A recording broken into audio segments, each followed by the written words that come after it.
कहानी की शुरुआत होती है अमेज़न के रहस्यमय जंगलों से। कहा जाता है कि वहाँ पर चंद्र वृक्ष नाम का एक पेड़ है जिसकी एक फूल से दुनिया की कोई भी बीमारी और श्राप को ठीक किया जा सकता है। सदियों से कई लोग उस रहस्यमय पेड़ तक पहुँचने का रास्ता ढूंढते रहे हैं, जिसमें सबसे मशहूर थे राजा अगीरे, जिन्होंने जंगल में चंद्र वृक्ष को ढूंढने की ठान ली थी। लेकिन अमेज़न के खतरनाक जंगल के सामने उन्हें भी घुटने टेकने पड़े। लेकिन किस्मत से उन्हें एक आदिवासी कबीला उठाकर ले गया और उन्होंने उनकी जान बचा ली। उसी दौरान अगीरे ने आदिवासी कबीले के सरदार के गले में अमर शूल देख लिया, जिससे अगीरे उस रहस्यमय पेड़ तक पहुंच सकता था। फिर अगीरे सरदार से अमर शूल पत्थर मांगता है, लेकिन सरदार उसे देने से मना कर देता है। ये सुनकर अगीरे ने यहाँ पर कत्लेआम मचा दिया और पूरे कबीले को जलाकर राख कर दिया और सरदार को मार डाला। लेकिन सरदार ने अपनी आखिरी सांसों में अगीरे को श्राप दिया, जिसके दुष्परिणाम से अगीरे और उसके सभी साथी जंगल की बंदिशों में हमेशा के लिए कैद होकर रह गए। फिर हम प्रेजेंट का सीन देखते हैं, जहाँ पर एक बिल नाम का आदमी इसी कहानी के बारे में बात कर रहा होता है। वो नक्शे में एग्जैक्ट लोकेशन दिखाते हुए कहता है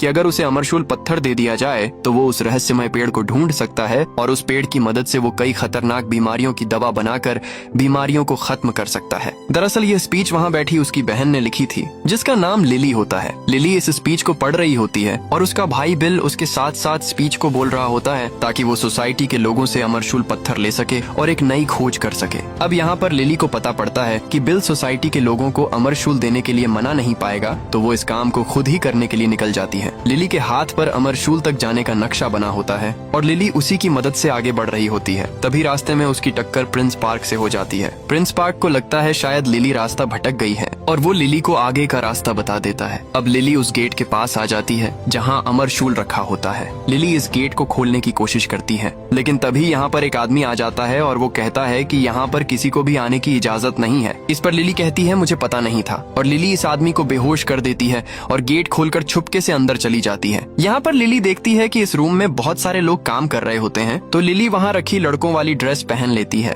और लिली उस पेटी तक पहुँच जाती है जिसमें वो अमरशूल पत्थर रखा होता है। अब लिली जैसे तैसे इस पेटी को खोल लेती है और उसके अंदर एक बॉक्स रखा होता है जिसमें अमरशूल रखा होता है। तभी यहाँ पर प्रिंस पार्क आ जाता है और वो भी उस अमरशूल पत्थर को लेने के लिए यहाँ आया होता है। तभी प्रिंस पार्क पेटी खोलकर देखता है तो उसमें से अमरशूल पत्थर गायब हो चुका था और प्रिंस पार्क लिली को वो पत्थर ले जाते हुए देख लेता है और वो लिली को पकड़ने का बोलता है। लेकिन लिली इतनी जल्दी हार मानने को तैयार नहीं थी और वो अपनी फुर्ती और सूझबूझ से यहाँ से भागने वाली होती है। लेकिन तभी प्रिंस पार्क लिली को खिड़की की तरफ गिरा देता है, जिससे लिली सीढ़ी पर बाहर की ओर लटक जाती है। तभी प्रिंस रस्सी को खोल देता है, जिससे लिली और बाहर की ओर जाकर लटक जाती है और अब प्रिंस लिली को बचाने के लिए वो अमरशूल वाला बॉक्स मांगता है और लिली बिना सोचे समझे बॉक्स प्रिंस को दे देती है। तभी बिल नीचे एक बस को रोक देता है और लिली उस बस में कूद जाती है और यहाँ से बचकर निकल जाती है। और इधर प्रिंस उस बॉक्स को खोलकर देखता है तो उसमें अमरशूल नहीं होता।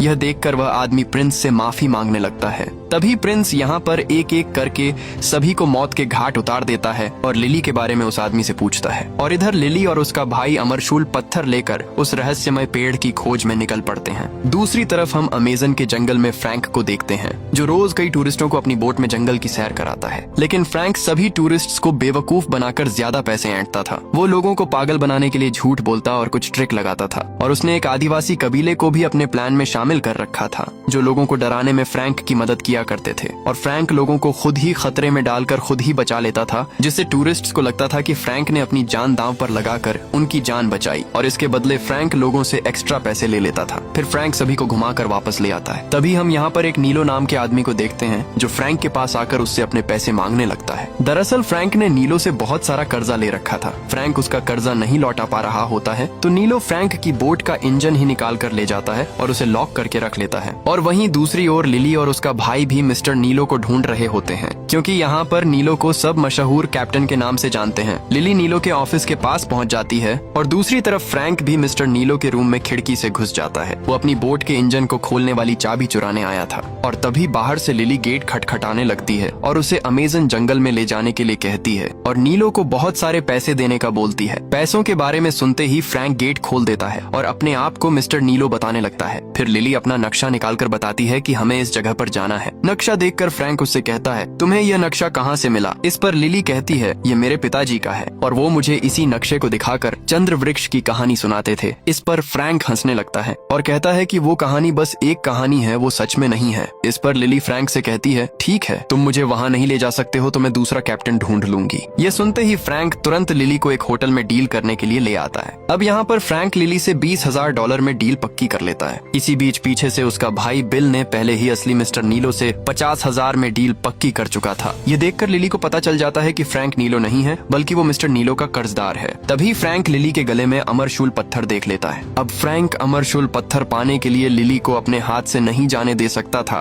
तो वो डील के पैसे घटाकर 10,000 में ले जाने के लिए कहता है और इसी बीच एक जैगुआर होटल में घुस आता है। जैगुआर को देखकर वहाँ बैठे सभी लोग अपनी अपनी जान बचाकर यहाँ से भागने लगते हैं और उसी दौरान मिस्टर नीलो भी यहाँ से भाग जाते हैं। तभी जैगुआर हमला करता है, लेकिन फ्रैंक बीच में आकर जैगुआर से लड़ने लगता है। कुछ देर तक फ्रैंक और जैगुआर के बीच घमासान युद्ध होता है। फिर फ्रैंक एक मांस का टुकड़ा खिड़की से बाहर फेंक देता है और जैगुआर उसके पीछे भाग जाता है और फ्रैंक यहाँ पर सबकी नजरों में हीरो बन जाता है। ये देखकर लिली फ्रैंक से इम्प्रेस हो जाती है और उससे 12,000 में फिर से डील पक्की कर लेती है। फिर लिली और उसका भाई बोट पर अपनी जरूरत का सामान रखने लगते हैं। इसी बीच प्रिंस पार्क के लोग लिली को किडनैप करके पक्षियों के पिंजरे में बंद कर देते हैं और यहाँ से ले जाने लगते हैं। तभी यहाँ पर नीलो भी आ जाता है क्योंकि फ्रैंक ने फिर से उसका इंजन चुरा लिया होता है। ये देखकर फ्रैंक यहाँ से जल्दी निकलने की कोशिश करता है और नीलो के लोगों के आने से पहले यहाँ से निकल जाता है, लेकिन लिली अभी तक बोट पर नहीं आई होती है और इधर लिली मौका देखकर दुश्मनों पर हमला कर देती है और वहाँ पर सारे पक्षी उड़ जाते हैं। पक्षियों को देखकर फ्रैंक समझ जाता है कि लिली मुसीबत में है। फिर फ्रैंक बिल के हाथ में बोट थमाकर लिली की मदद करने चला जाता है और वहीं लिली प्रिंस के लोगों को अकेले ही धूल चटा देती है। उसी बीच फ्रैंक वहाँ पहुँच जाता है और लिली का एक जोरदार घूंसा खाता है। इस पर लिली उसे सॉरी बोलती है। फिर दोनों यहाँ से बोट की ओर जाने लगते हैं, लेकिन रास्ते में फ्रैंक पानी में कूदकर आगे जाने का बोलता है, लेकिन लिली को तैरना नहीं आता तो वो दूसरे रास्ते से जाने का फैसला लेती है और दुश्मनों से बचते हुए लिली तार पर झूलकर बोट की ओर बढ़ती है और फ्रैंक भी लिली के पास बोट पहुंचाने की कोशिश करता है। तभी लिली के चेहरे पर एक कपड़ा आकर चिपक जाता है जिससे लिली को कुछ भी दिखाई नहीं देता और वो आगे जाकर जोर से टकराती है और गिर जाती है। उसी दौरान फ्रैंक भी बोट को लिली के पास ले आता है और लिली जल्दी से बोट पर चढ़ जाती है। वहीं दूसरी ओर प्रिंस पार्क को उसका एक साथी बताता है कि लिली फिर से बचकर निकल गई। इस पर प्रिंस बहुत गुस्सा होता है और खुद लिली से वो अमरशूल पत्थर छीनने के लिए निकल पड़ता है। दरअसल प्रिंस पार्क को वो अमरशूल पत्थर इसलिए चाहिए क्योंकि वो चंद्र वृक्ष के फूल से अपनी सेना को बहुत शक्तिशाली बनाना चाहता है, जिससे वो विश्व युद्ध जीतकर पूरी दुनिया पर राज कर सके। फिर प्रिंस अपनी सबमरीन को ऊपर लाता है और फ्रैंक की बोट पर ताबड़तोड़ गोलियां बरसाने लगता है। ये देखकर फ्रैंक अपनी बोट को फुल स्पीड में भगाने लगता है और जब इससे बात नहीं बनती तो प्रिंस फ्रैंक की बोट को उड़ाने के लिए एक मिसाइल छोड़ देता है। यह देखकर फ्रैंक अपनी बोट की स्पीड बढ़ाकर सीधे एक घर की ओर ले जाता है और घर पर अपनी बोट चढ़ाकर उसे बचा लेता है और मिसाइल नीचे निकल जाती है और फ्रैंक यहाँ से बचकर निकल जाता है। इधर प्रिंस की सबमरीन के इंजन में एक रस्सी लिपट जाती है जिससे वो अनकंट्रोल हो जाती है और मिस्टर नीलो की लगभग सभी बोट को मिटा देती है। अब रास्ते में जाते समय फ्रैंक अपनी बोट से बातें करता है और उसके जख्मों पर मरहम करता है। ये देखकर लिली उसे सटका हुआ समझती है। फिर लिली शांति से बैठकर किताब पढ़ रही होती है। इसी बीच पानी में से कई सारी पिंक कलर की डॉल्फिन सतह पर आकर मस्ती करने लगती हैं। यह देखकर लिली बहुत खुश हो जाती है और डॉल्फिन्स के साथ खेलने लगती है। यह देखकर फ्रैंक लिली से कहता है, ये बहुरूपीय हैं, इनकी आंखों में मत देखना,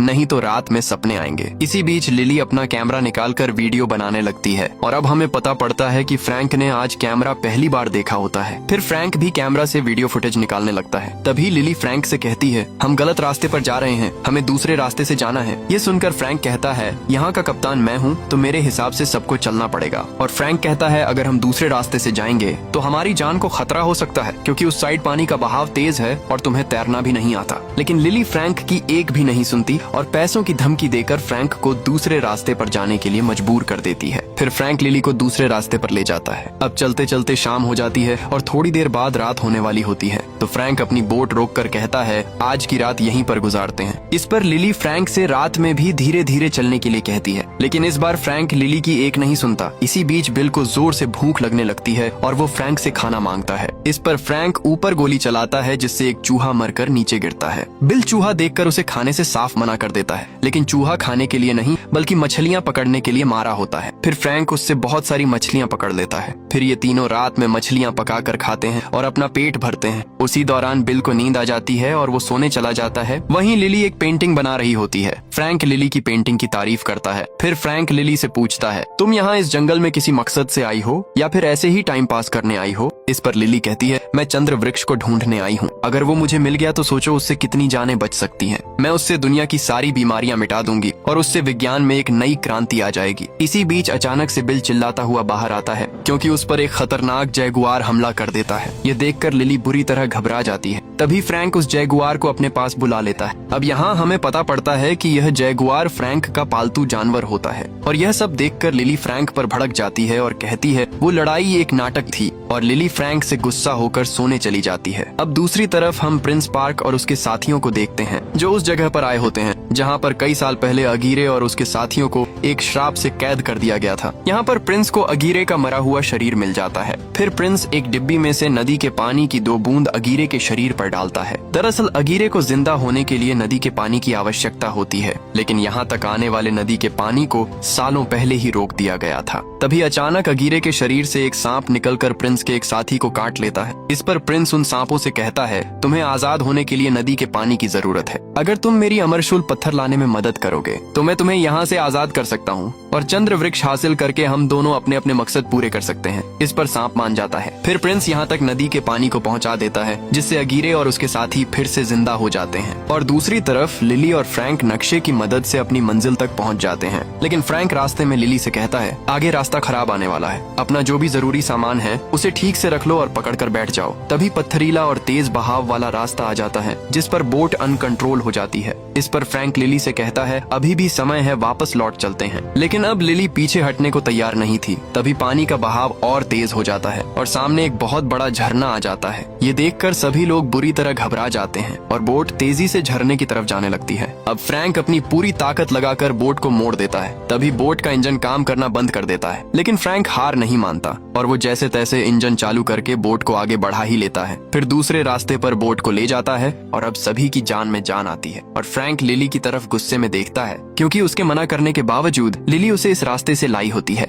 फिर भी फ्रैंक लिली से एक बार और यहाँ से वापस जाने के लिए पूछता है, लेकिन लिली फिर भी यहाँ से वापस जाने से मना कर देती है और कहती है, मुझे तो इस सफर में बहुत मजा आ रहा है। इसी बीच लिली को उल्टियाँ होने लगती हैं और लिली को देखकर सभी को उल्टियाँ होने लगती हैं। अब हम फ्रैंक और बिल को जंगल में लकड़ियाँ काटते हुए देखते हैं और दोनों आपस में लिली की बुराई कर रहे होते हैं। और इधर बोट पर लिली छुपके से फ्रैंक के गुप्त रूम का लॉक खोलकर अंदर घुस जाती है। लिली यहाँ पर कई चीजें देखती है। उसी दौरान लिली को यहाँ पर अमरशूल पत्थर और चंद्र वृक्ष से जुड़ी एक सीक्रेट किताब मिलती है। ये सब देखकर लिली को फ्रैंक पर शक होता है। तभी फ्रैंक बोट पर आ जाता है और लिली फ्रैंक से इन सब के बारे में बात करती है। वो कहती है, तुम हमसे और कितना झूठ बोलोगे, सीधे सीधे बता दो कि तुम्हें भी वो चीज हासिल करनी है। इस पर फ्रैंक लिली से कहता है, मुझे अब चंद्र वृक्ष हासिल नहीं करना है। ये सच है कि मैं चंद्र वृक्ष ढूंढ रहा था, बिल्कुल तुम्हारी ही तरह। और अपना नक्शा दिखाते हुए कहता है, मैंने अमेज़न जंगल का कोना कोना छान मारा है, लेकिन मुझे चंद्र वृक्ष कहीं नहीं मिला और अब मैंने उम्मीद छोड़ दी है। तभी लिली फ्रैंक से कहती है, क्योंकि तुम्हारे पास अमरशूल नहीं था। उसी दौरान बाहर बिल पर कोई हमला कर देता है। लिली आवाज सुनकर बाहर आती है। उसी दौरान लिली पर भी कोई हमला कर देता है जिससे लिली भी बेहोश हो जाती है। तभी फ्रैंक पर भी हमला हो जाता है और वह भी बेहोश हो जाता है। दरअसल ये इस जंगल के सबसे खतरनाक आदिवासी होते हैं जो फ्रैंक और उसके साथियों को बंदी बनाकर ले जाते हैं। अब ये लोग इन्हें धक्के मारते हुए अपने सरदार के सामने ले जाते हैं। इसी बीच लिली एक लॉकेट चुरा लेती है। तभी फ्रैंक सरदार के सामने जाकर एक दूसरी भाषा में उससे बात करता है और सरदार लिली से वो अमरशूल पत्थर मांगता है। वो कहता है,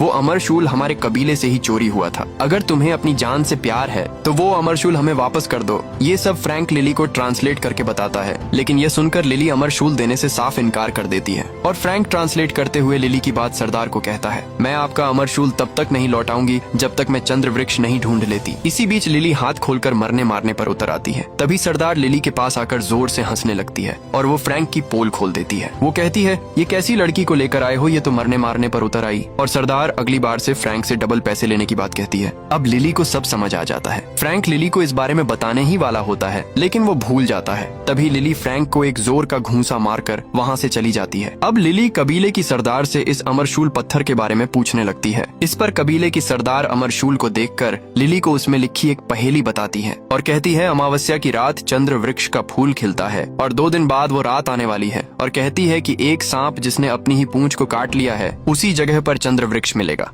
यह सुनते हुए लिली नक्शे में उस लोकेशन को भी देख रही होती है और अब लिली को चंद्र वृक्ष की एग्जिट लोकेशन पता पड़ जाती है और अब लिली यहाँ से अकेले ही वहाँ जाने की बात कहती है। यह सुनकर फ्रैंक उससे कहता है कि अकेले में तुम्हारी जान को खतरा हो सकता है। इस पर लिली फ्रैंक को धोखेबाज और मतलबी कहकर उसके मुंह पर उसके 12,000 रुपए देकर यहाँ से जाने लगती है। इसी बीच कुछ देर बाद यहाँ पर अगीरे और उसके साथी आ जाते हैं और वो एक एक करके सभी लोगों को मारने लगते हैं। यह देखकर फ्रैंक तुरंत लिली के पास जाकर उसे यहाँ से अभी निकलने को कहता है और लिली से अमरशूल मांगता है। इस पर लिली उससे मना कर देती है। तभी यहाँ पर अफरा तफरी मच जाती है। सभी लोग दुश्मन से बचकर इधर उधर भाग रहे होते हैं। तभी अगीरे जिसके शरीर पर बहुत सारे सांप लिपटे होते हैं फ्रैंक का रास्ता रोक लेता है। फ्रैंक मौका देखकर यहाँ से भागता है। उसी दौरान एक दूसरा टहनियों वाला राक्षस लिली को पकड़ लेता है। फ्रैंक जैसे तैसे उससे लिली को बचाता है। तभी एक कीचड़ वाला दानव उन पर हमला कर देता है। अब फ्रैंक लिली को बचाते हुए उस पर आग से हमला करता है जिससे वो जल जाता है और गिरकर टूट जाता है। उसी दौरान एक शहद वाला राक्षस लिली को पकड़ लेता है और उस पर बिल गोली चलाता है, लेकिन उसको कुछ भी नहीं होता। फिर वो लिली के गले से अमरशूल छीनकर अगीरे की तरफ फेंक देता है। अमरशूल मिलते ही अगीरे वहाँ से भागने लगता है, लेकिन फ्रैंक उसे देख लेता है और उससे अमरशूल छीनने के लिए आ जाता है, लेकिन अमरशूल उसके सांप के मुंह में होता है। तभी अगीरे फ्रैंक के सीने में तलवार घुसा देता है, लेकिन फ्रैंक अमरशूल छीनकर नीचे गिरने लगता है और गिरते गिरते फ्रैंक अमरशूल को लिली की तरफ फेंक देता है और नीचे गिर जाता है। ये देखकर लिली को फ्रैंक के लिए बहुत बुरा लगता है। तभी सरदार लिली को यहाँ से भागने के लिए कहती है और साथ में कहती है कि जितना हो सके नदी से दूर रहना, क्योंकि अगीरे और उसके साथी नदी से बंधे हुए हैं। फिर लिली अपनी पूरी जान लगाकर यहाँ से भागने लगती है और अगीरे और उसके साथी भी अमरशूल के लिए लिली का पीछा कर रहे होते हैं। तभी एक साथी लिली को नीचे गिरा देता है और अगीरे लिली से अमरशूल लेने ही वाला था। तभी नदी इन सभी को वापस खींच लेती है। यह देखकर लिली को थोड़ी राहत मिलती है। अब इधर अगीरे और उसके साथी आपस में बातें करते हैं और अमरशूल कैसे हासिल करें सोचते हैं, क्योंकि अगीरे और उसके साथी नदी से दूर नहीं जा सकते। तभी अगीरे प्रिंस पार्क का नाम लेते हुए कहता है कि ये काम अब एक ही आदमी कर सकता है। फिर अगीरे प्रिंस तक खबर भेजने के लिए कुछ मधुमक्खियों को भेजता है और इधर लिली को फ्रैंक मिल जाता है और वो जिंदा होता है। ये देखकर लिली बहुत खुश हो जाती है, लेकिन फ्रैंक के सीने में अभी भी तलवार फंसी होती है। ये देखकर लिली घबरा जाती है। इस पर फ्रैंक उससे तलवार निकालने को कहता है। फिर लिली फ्रैंक के सीने से तलवार खींचकर बाहर निकाल देती है। ये देखकर बिल बेवजह बेहोश हो जाता है। फिर कुछ देर बाद बिल को होश आता है और लिली बिल को यहीं छोड़कर आगे बढ़ने की बात कहती है और दूसरी तरफ प्रिंस अपनी समरीन से आगे बढ़ रहा होता है। तभी उसको बाहर कुछ मधुमक्खियां दिखाई देती हैं। मधुमक्खियों को देखकर प्रिंस तुरंत अंदर आने का रास्ता खोल देता है और मधुमक्खियां अंदर आकर प्रिंस से बात करती हैं और नक्शे पर बैठकर उसे सारी बात बता देती हैं कि अमरशूल कहाँ मिलेगा। वहीं दूसरी ओर लिली फ्रैंक के घाव पर टांके लगा रही होती है। उसी दौरान लिली फ्रैंक से पूछती है, आखिर तुम हो क्या? ये सुनकर फ्रैंक लिली को उसके बारे में सारी बात बताता है कि वो कौन है। फ्रैंक कहता है, मेरे पिता एक सिपाही थे। उनके जाने के बाद अगीरे के पिता ने मुझे अपना लिया और उन्होंने अगीरे और मुझे भाइयों की तरह पाला। मेरी उम्र 400 साल की है। एक दिन अचानक अगीरे की बेटी की तबीयत खराब हो गई और उस बीमारी को सिर्फ चंद्र वृक्ष के फूल से ही ठीक किया जा सकता था। इसीलिए हम लोग चंद्र वृक्ष की तलाश में निकल पड़े। हमें रास्ते में बहुत कठिनाइयां आई, लेकिन हमने हार नहीं मानी। हमें अगीरे की बेटी की जान हर हाल में बचानी थी। इसलिए मैंने यह नक्शा बनाया ताकि हम जल्दी चंद्र वृक्ष ढूंढ सकें। लेकिन हम जंगल के सामने नहीं टिक सके और हम एक एक करके खत्म होते चले गए। लेकिन सही समय पर हमें जंगल में रहने वाले आदिवासी उठाकर ले गए और उन्होंने हमारी जान उसी चंद्र वृक्ष के फूल से बचाई। अगीरे इस सब से बहुत खुश हो चुका था और वो सोचने लगा कि अब उसकी बेटी की जान बच जाएगी। और फिर एक दिन अगीरे ने सरदार से अमरशूल मांगा और चंद्र वृक्ष तक ले जाने को बोला, लेकिन सरदार ने वहाँ जाने के लिए साफ मना कर दिया। मना करते ही अगीरे ने सरदार को मार डाला और वहाँ कत्लेआम मचा दिया। जिन लोगों ने हमें बचाया अगीरे ने उन्हें ही मार दिया, लेकिन मैं इसके खिलाफ था, इसलिए मैंने इसमें अगीरे का साथ नहीं दिया और मैंने अमरशूल बचाने के लिए मदद की। उसी बीच सरदार ने मरते मरते आखिरी समय में अगीरे और हम सबको एक श्राप दिया, जिससे अगीरे और उसके साथी नदी से दूर नहीं जा सकते थे। अगर वो नदी से दूर गए तो उन्हें जंगल हमेशा के लिए कैद कर लेगा। लेकिन मैंने सभी की जान बचाने के लिए अगीरे और उसके साथियों को एक ऐसी जगह कैद कर दिया जहाँ से जंगल उन्हें कभी नहीं निकाल सकता था और वो अगले 300 साल तक वहीं फंसे रहे। और अब वो लोग वहाँ से कैसे निकल गए पता नहीं। और उतने समय में मैंने एक गाँव बसा दिया और कई दोस्त बनाए, कई दोस्त बिछड़े और फिर मैंने चंद्र वृक्ष ढूंढ ढूंढने का फैसला किया। फिर मैंने एक बोट बनाई और चंद्र वृक्ष को ढूंढने निकल गया, लेकिन मुझे वो कहीं नहीं मिला। चूंकि मैं नदी से दूर नहीं जा सकता था, तो मैंने अपनी बोट पर टूरिस्टों को नदी की सैर कराना शुरू कर दिया और दूसरी तरफ हम बिल और सरदार को एक नाव में जाते देखते हैं। तभी यहाँ पर प्रिंस अपनी सबमरीन लेकर आ जाता है और नाव को ऊपर उठा देता है। ये देखकर सरदार पानी में कूदकर यहाँ से भाग जाती है। फिर प्रिंस बिल को अंदर ले जाकर उस आदिवासी कबीले को मिसाइल से उड़ाने की धमकी देता है और कहता है कि तुम्हारी बहन यहाँ से अमरशूल लेकर गई है, उसका पता पूछता है। तभी बिल नक्शे में उस जगह पर उंगली रखकर बता देता है और कुछ मधुमक्खियां भी उस जगह को देखने लगती हैं। तभी प्रिंस उन मधुमक्खियों को मारने लगता है और तब तक मारता है जब तक सारी नहीं मर जाती, क्योंकि प्रिंस चंद्रवृक्ष के फूल को किसी के साथ बांटना नहीं चाहता था। और इधर लिली और फ्रैंक उस जगह तक तो पहुंच जाते हैं, लेकिन उनको यहाँ पर कोई चंद्रवृक्ष का पेड़ नहीं दिख रहा होता है। ये देखते हुए फ्रैंक पानी के नीचे जाता है तो उसे वहाँ पर एक लीवर दिखता है जिसे खींचने से कोई गेट खुल सकता है, लेकिन वो ज्यादा लंबा चौड़ा होने की वजह से लीवर तक नहीं पहुंच पाता है। फिर फ्रैंक लिली को वहाँ जाने के लिए कहता है, लेकिन लिली को तैरना नहीं आता था, तो फ्रैंक उसे अपने साथ वहाँ तक ले जाता है और लीवर खींचने को कहता है। इसी बीच लिली का पैर एक बटन पर रख जाता है जिससे वो वहाँ पर बंद हो जाती है। फिर फ्रैंक उसे अपने मुंह से सांस देता है और लिली उस लीवर को खींचकर खोल देती है, जिससे नदी का पानी बहना रुक जाता है। वहीं बाहर फ्रैंक पर बहुत सारी पिरान्हा मछलियां हमला कर देती हैं। उसी दौरान लिली को सांस न मिलने की वजह से वो बेहोश हो जाती है और यहाँ का सारा पानी धीरे धीरे कम होने लगता है और फ्रैंक लिली को वहाँ से निकालकर होश में लाने की कोशिश करता है। लिली होश में आते ही सीधे फ्रैंक में एक थप्पड़ मार देती है और उस पर चिल्लाने लगती है और कहती है, तुम मुझे मरने के लिए छोड़कर चले गए। इस पर फ्रैंक लिली को समझाने की कोशिश करता है, लेकिन लिली कुछ सुनने को तैयार नहीं थी। तभी फ्रैंक देखता है कि प्रिंस पार्क भी यहाँ आ चुका है, जिसके कैद में लिली का भाई बिल है और उसी की वजह से प्रिंस यहाँ तक पहुँचा है। तभी अंदर से एक मधुमक्खी निकलकर यहाँ से भाग जाती है जो गलती से बच गई थी। फिर प्रिंस लिली के पास जाकर उसे डरा धमका कर अमरशूल उससे ले लेता है। यहाँ पर फ्रैंक चाहकर भी कुछ नहीं कर पाता है और प्रिंस फ्रैंक से चंद्रवृक्ष तक ले जाने को बोलता है। फिर फ्रैंक अपनी बोट को आगे की ओर बढ़ाता है और कुछ देर में ये सभी लोग चंद्रवृक्ष तक पहुँच जाते हैं, लेकिन पेड़ तो कई सालों से सूखा और बेजान पड़ा हुआ था। लेकिन प्रिंस जानता था कि पेड़ को फिर से जिंदा फ्रैंक या लिली ही कर सकती है, तो वो लिली से पेड़ में फूल खिलाने के लिए बोलता है। इस पर फ्रैंक फूल खिलाने के लिए मान जाता है और कहता है, इसके बदले इन दोनों को यहाँ से जाने दो और मुझे फूल की एक पंखुड़ी देनी होगी। इस पर प्रिंस फ्रैंक को एक पंखुड़ी देने के लिए मान जाता है। फिर फ्रैंक अमरशूल लेकर एक गोले के अंदर जाता है और वहाँ बनी पहेली सुलझाने की कोशिश करता है, लेकिन उससे कुछ नहीं होता। फिर प्रिंस लिली से फ्रैंक की मदद करने के लिए कहता है, लेकिन अब यहाँ पर लिली भी अपनी एक शर्त रख देती है। वो कहती है, मुझे भी एक पंखुड़ी चाहिए, तभी मैं इसमें मदद करूंगी। इस पर प्रिंस गुस्से में कहता है, मैं सिर्फ एक पंखुड़ी दूंगा, अब तुम दोनों देख लेना वो पंखुड़ी कौन रखेगा। इसी बीच फ्रैंक और लिली इशारे में कुछ बात कर लेते हैं और लिली इस काम के लिए मान जाती है। फिर दोनों मिलकर इस पहेली को सॉल्व करने के लिए अमरशूल को तोड़ते हैं और उसमें से एक गुलाबी रंग का क्रिस्टल निकलता है और उसी दौरान अमावस्या का चांद निकल आता है और क्रिस्टल की मदद से चंद्रवृक्ष में जान आ जाती है, जिससे पूरा चंद्रवृक्ष फिर से जिंदा हो जाता है और उसमें बहुत सारे फूल खिलने लगते हैं। ये देखकर सभी के होश उड़ जाते हैं और तभी प्लान के मुताबिक लिली बंदूक निकालकर फ्रैंक को गोली मार देती है, जिससे फ्रैंक पेड़ से नीचे पानी में गिर जाता है और लिली प्रिंस से कहती है, अब पंखुड़ी मेरी हुई। फिर लिली और प्रिंस फूल तोड़ने आगे बढ़ते हैं। तभी चांद डूबने लगता है। वहीं नीचे फ्रैंक मरता नहीं है और वो एक एक करके प्रिंस के लोगों को मारने लगता है। इसी बीच मौका देखकर लिली रस्सी की मदद से ऊपर चढ़ जाती है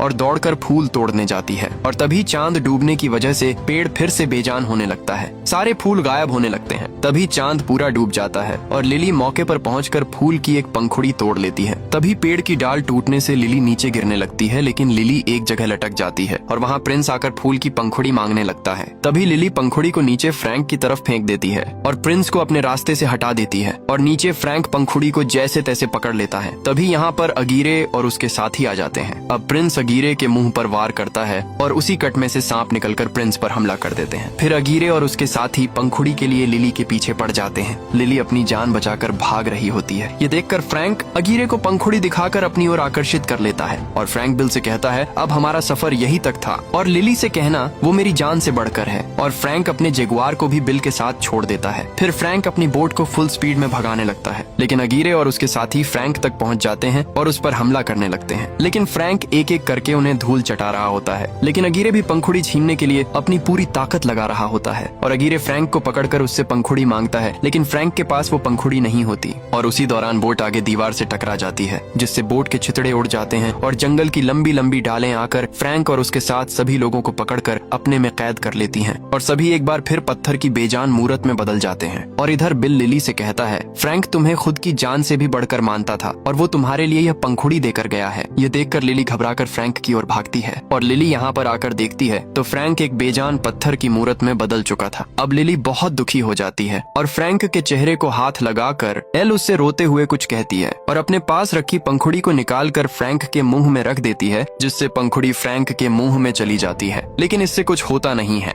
और लिली उदास होकर यहाँ से जाने लगती है। लेकिन फ्रैंक का पालतू जगुआर अभी तक यहीं बैठा होता है। तभी फ्रैंक के चेहरे पर पिंक कलर की रोशनी निकलती है और इधर लिली को भी इसका एहसास हो जाता है और लिली वापस फ्रैंक के पास जाती है और वो देखती है कि फ्रैंक फिर से इंसान बन रहा होता है। तभी फ्रैंक बाहर निकल आता है। ये देखकर लिली बहुत खुश हो जाती है और फ्रैंक को गले लगा लेती है। फिर दोनों एक लंबी किस करते हैं। तभी अचानक से डूब चुका चांद फिर से निकल आता है, जिससे पेड़ में एक और पंखुड़ी खिल उठती है। फिर लिली पंखुड़ी को तोड़कर वापस अपने घर आ जाती है और फिर हम बिल को सोसाइटी के लोगों के बीच देखते हैं, जो सभी को अपने रोमांचक सफर के बारे में बता रहा होता है। और अब बिल चंद्रवृक्ष ढूंढने के बाद एक बड़ा आदमी बन चुका था और वहीं लिली फ्रैंक को अपनी दुनिया में कार चलाना सिखा रही होती है। और इसी सीन के साथ ये कहानी यहीं पर खत्म हो जाती है। अगर आपको हमारी वीडियो अच्छी लगी हो तो वीडियो को एक लाइक करें और चैनल को सब्सक्राइब जरूर करें।